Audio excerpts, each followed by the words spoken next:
Well, thank you so much for coming to talk to me today. Thank you. So for those who don't know, maybe you could give us a little explanation about Fourever and what it's about. Okay, Fourever is a twisted sort of love story, revenge scenario about a group of friends who are coming to a reunion party that the main character brings along as a guise to get revenge back on an incident that happened quite a few years ago, basically. And so what was it that inspired the project and attracted you to it? Well, it's our project. We've been working closely together for many years, basically. We used to put on plays. And the next sort of, I don't know, the next step was to make a film, really. So it's our first film. Yeah, first feature film. And we've done so many plays together that we felt we went as far as we could go, in a sense. So this was our... And how's that transition been, going to the full feature? Yeah, it's been interesting. I mean, I think that when we say we put on plays, I'm an actor and I don't like big theatre, basically. So it's quite intimate theatre that we did, and it was how to get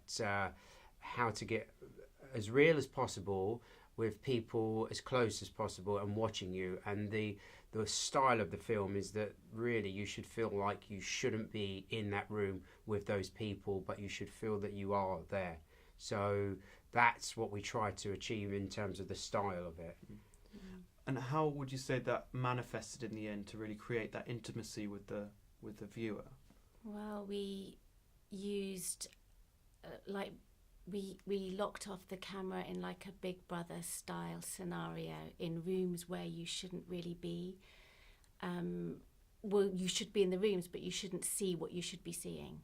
And I think that worked really well. It manifested for the audience because I feel like the camera is invasive.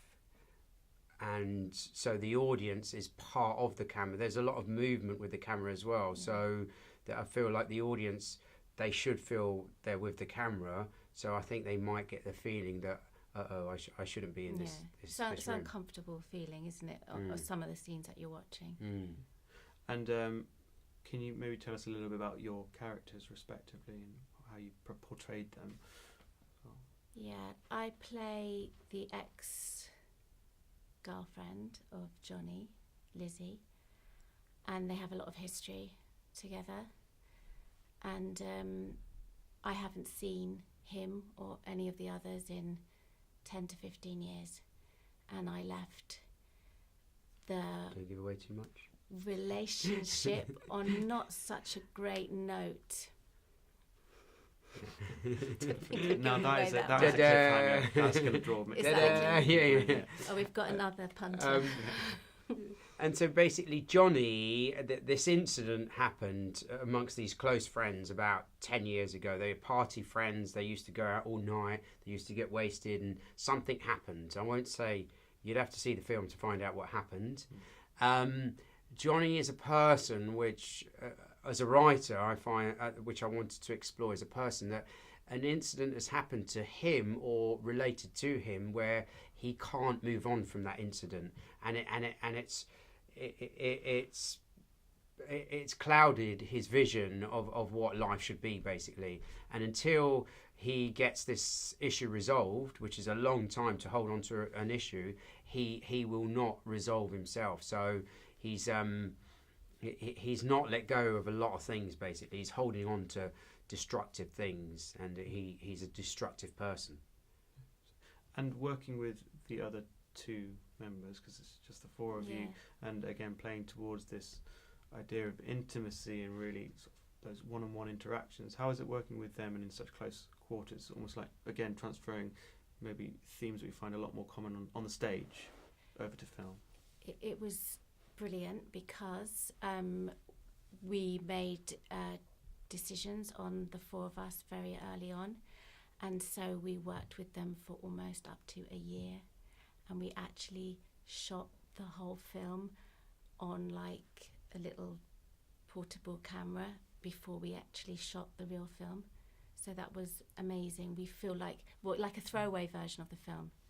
you know, we did it all like a year before. So we'd work for so long that when we were with each other, we actually were living a parallel life a bit like, because we know each other really well. That'd be an excellent bonus feature. Yeah, exactly. So we're here for Raindance, and how does it feel to be featured within the festival? It feels exciting, actually. It feels like I think we've made something which is a bit of a homemade venture with pretty limited budget, limited resources, you know, working as much as we can with students and various people to get this thing made.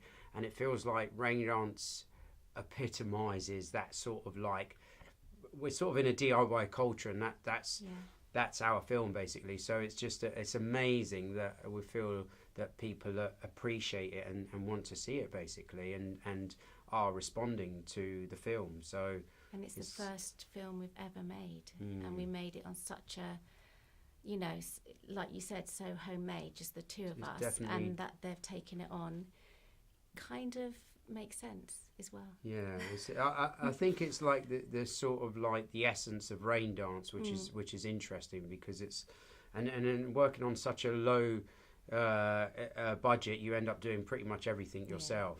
Pretty much you learn A to Z of filmmaking, publicising, just everything that you could possibly think of to make, from writing to ending the piece. That's what we did basically. So.